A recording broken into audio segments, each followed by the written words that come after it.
اليوم غادي نناقشوا الماتش ديال غدا، المنتخب الوطني المغربي مع منتخب الباراغواي. ماتش ما غاديش يكون ساهل، نعم ما يكون صعيب على اخر ماتش لعبناه ضد الاكوادور، ولكن ما نستهانوش بالخصم. غادي نناقشوا التشكيله البشريه، التكتيك اللي يدخل به ويبي، واش غادي يكون واحد التغيير جذري على الماتش اللي فات او لا غادي يبغي يخلي التوالف بين اللاعبين، كل اللاعبين اللي يستاهلوا يدخلوا وما كانوش، وشكون اللاعبين اللي ما يستاهلوش يكونوا في التشكيله ديال هذا الماتش. واش مزيان نجربوا بزاف ديال التشكيلات وبزاف ديال اللاعبين، وخصنا نستقروا على واحد التشكيله وما نبقاوش نبدلوا بزاف بحكم كاس العالم مازال ليه 3 شهور، وغالبا مازال ليه ماتش او جوج مور هذا الماتش ديال غدا. حنا مزيرين بالوقت، ما احسن غادي نشوفوا هذا الشيء كامل في هذا الفيديو. ياسين بونو في حراسه المرمى، كظهير ايمن اشرف حكيمي، وكظهير ايسر غادي يكون ناصر المزراوي. نعم التشكيله ديال الماتش اللي فات، وكيفاش كان خصها تكون ديوب كقلب دفاع اللي كان حداه شادي رياض اللي قدموا مستوى مزيان. ديوب في افتكاكات ناضي، شادي رياض ايضا قدم مستوى رائع، وكان عندنا رابع حريمات في وسط الميدان. كنا خصنا نلعبوا بجوج ديال لي بيفو، ولكن المدرب اختار ما يلعبش بالخطه اللي كيلعب بها دائما، اختار يلعب ب 4-3-3 بلا مع نائل العناوي، وغادي يكون برايم دياز من جهه اليمين. هكا اختار يلعب بها المدرب محمد وهبي، واللي في الغالب ما توفقش فيها. انا كنشوف بانه ما توفقش فيها. اسماعيل السباري اللي ما توالفش مع هذا البوست، وناحي من جهه اليمين، والزلزولي كجناح ايسر.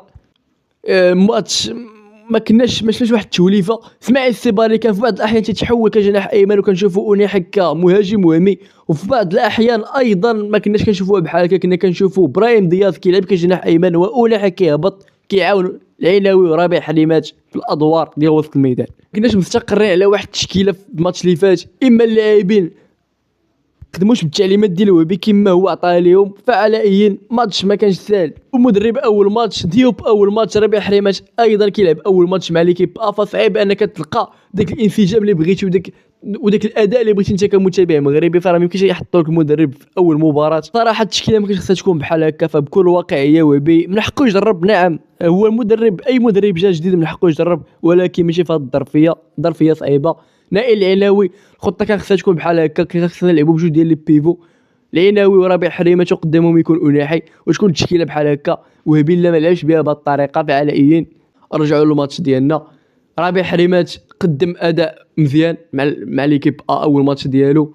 ديوب في افتكاك ناضي، اشرف حكيمي كان تيلعب في الباندا، اسماعيل السباري كان تيبقى في منطقه الجزاء تيقلب على الكواري اللي ممكن يسجل، وكان زلزولي في الباندا في الجهه اليسرى بزاف ديال الاحيان في المباراه، وكان برايم دياز في لاسبيس ونحي في لاسبيس من جهه اليسار، وكان كل من نائل العناوي وربيع حريمات كيتسناو الكرات الثانيه، كيربطوا بين الخط الدفاعي والخط الهجومي. البناءات الهجوميه ديوب شادي رياض ونصير المزراوي، كنا كنبنيو البناءات الهجوميه بحكم ان نصير المزراوي مكانش كيطلع بزاف. كتكون عندنا كره كنا كنكونوا بحال هكا واقفين بحال هكا في التيران، نصير المزراوي كان في بعض الاحيان تيطلع كيتسنى كره ثانيه مع نائل العناوي وكيهبط ربيع حريمات كيبني هجمه مع كل مشى رياض وديوب. وفي بعض الاحيان كنا كنشوفوا العكس عاوتاني، كنا كنشوفوا بزاف. فعلى ايين كنا كنشوفوا نائل العناوي بعض الاحيان كيهبط هو كيكالي، نصير المزراوي كان كيتحفظ بزاف دفاعيا. ولكن النقطه الايجابيه هي حكيمي كيطلع بزاف، وفيه بعض النقط السلبيه هو ما كيهبطش يعاون في الدفاع. بزاف ديال الاحيان كنا كنشوفوا برايم دياز تيطلب منه يهبط يرجع يشد بلاصتو، في الوقت اللي كان دياز كيهبط كيكالي عليه وكيكوفري عليه في المنطقه الدفاعيه. فملي كتكون عندنا كره هكا، كنا التشكيله اللي خصها تكون الماتش الجاي خصها تكون بهذا الرسم التكتيكي هذا 4-2-3-1 تقريبا. ولكن في هذه الخطه بالضبط خصك تسعود يكون لاعب تسعود راس حربه بمواصفات ديال تسعود. بهذا المعنى عندنا رحيمي اللي هو في الاصل ايضا ماشي تسعود، فعندنا مشكل في هذا البوست هذا من قديم الزمان، عندنا مشكل في هذا البوست. فنتسناو وهبي شنو غادي يدير في المباراه القادمه، واش يعتمد على تسعود بقيمه الزبيري. علاش لا ما نشوفوش الزبيري واخا ضيع بيلانتي في اخر مباراه ليه مع المنتخب اقل من 23 عام، ولكن يستاهل نشوفو مع ليكيب لاعبين الشباب. وعلاش لا ما نشوفوش في الجهه اليسرى ايضا جاسم اللي يستاهل حتى هو يكون كيقدم اداء كبير مع النادي ديالو حاليا. الزلزولي ما ظهرش بالوجه اللي خصو يبان به في اخر مباراه، فعلاش لا ما نشوفوهاش بحال هكا. وندخلوا ايضا اللاعب المرابط يكون مع العناوي. اداء تحريمات شفنا المستوى ديالو كي داير، قدم اداء كبير. فاحنا كنحضروا دابا لكاس العالم، تشوفوا لاعبين اخرين لاعبين كبار، فما كانش تكون بحال هكا تكون واحد الديناميكيه. غادي نشوف واحد تشكيله اخرى يكون كيلعب هو ما كيخافش كيطلع بزاف، هو هذا من الايجابيات ديالو. حنا الماتش الجاي نبغيو حنا نشدوا كره، حنا بطبيعه الحال فوارق كبيره، منتخب الثامن العالميه نبغيو نشدوا كره، ما نشوفوهاش بحال هكا. علاش لا؟ ونشوفوا ممكن نشوفوا مش يكون عندهم كره هما نلعبوا حنايا ب4 في الدفاع ونكوفريو ب4 في وسط الميدان بهذا الشكل هذا. يكون لا العلاوي ويكون ابراهيم دياز من ديك الجهه جاسم من هاد الجهه ويكون اناحي والزبيري كيمشيو كيضغطوا كيقلبوا على الكره.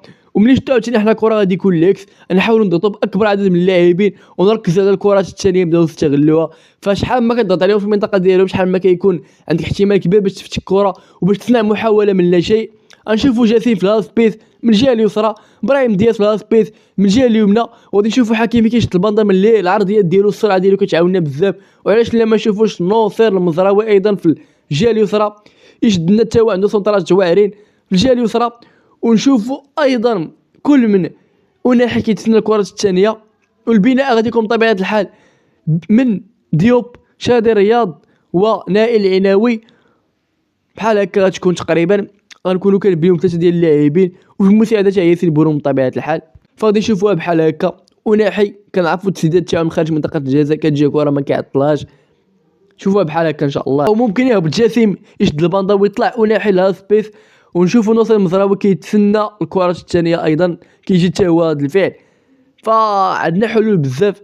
المراوغات تاع جاسم غادي يعاونونا باش نخرجوا من الكره من التحت. فاش لا ما نشوفوهاش بحال هكا. وهذا رايي ديالي. كنتسنى رايكم في الكومونتيرات كاع الاراء كيتحترموا، اختلاف وارد فكل كيبغي يعطي وجهه النظر ديالو. انا كشتا احسن تشكيله حاليا ممكن ندخلوا بها هي هذه. وممكن يخليو حتى ربيع حريمه حتى هو قدم اداء زوين. ممكن يحطوا بلا الخنيوس بلاصه اناحي ك10. فهادوك كاملين كيبقاو اختيارات. الحمد لله حنا في بنك البدلاء حاليا عندنا اختيارات كثيره. فعلاش لا ما نشوفوهاش بحال هكا ان شاء الله ونتلاقاو مور الماتش.